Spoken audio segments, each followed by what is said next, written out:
Okay. Hi, friends. So we are in Tennessee on, this is day 41, I guess, right? Yes, yesterday was 40. Yeah, there's Jeremy driving. We're headed to my friend's house, Devin's house, to have dinner and gonna sit still and not do anything.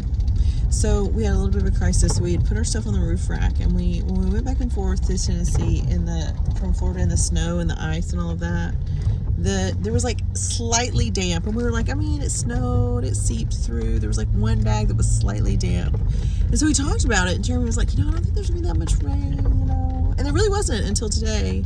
We got probably an hour and a half to 2 hours from our destination, and it started pouring down rain. And even though like we kept driving, and it wasn't like torrential downpours, but you can probably see where I'm going with this. But I pulled in I got to Devin's house, dropped off the dog.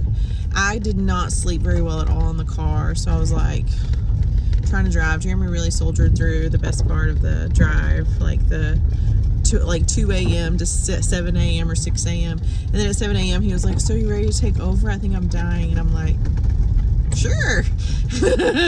So I'm like pounding Diet Cokes, like trying to stay awake.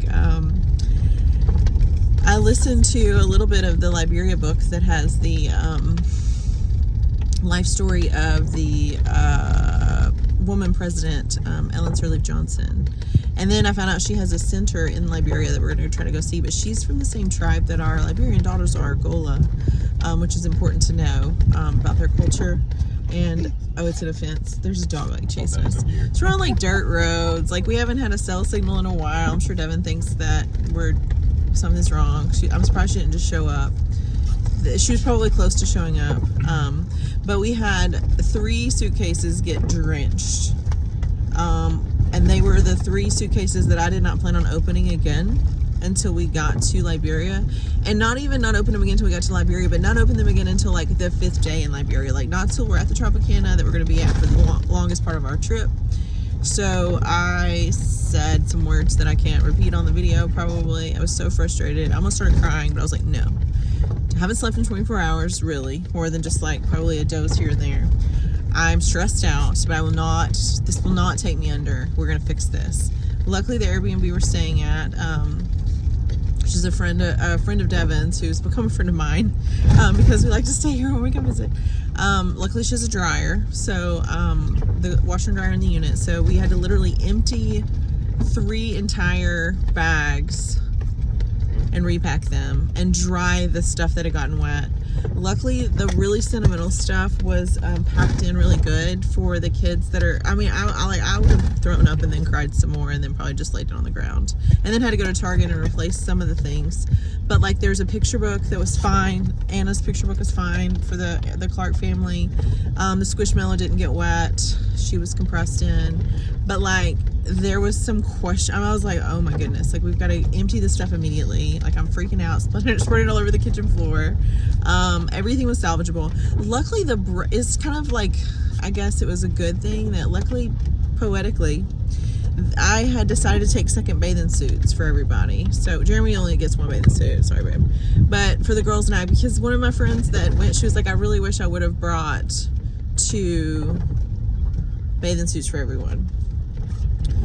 Because we just use the pool and the beach a lot, and I was like, so I had basically taken all of my kids' extra bathing suits, including the new kids, and my bathing suit, and stuffed it in the very top of this like backpack suitcase. Well, thankfully, that is where most of the water was absorbed. But I mean, we had to it's like this suitcase backpack thing that could be a carry-on, but once you expand it out, it's a suitcase. And I was like, we had to empty all of it.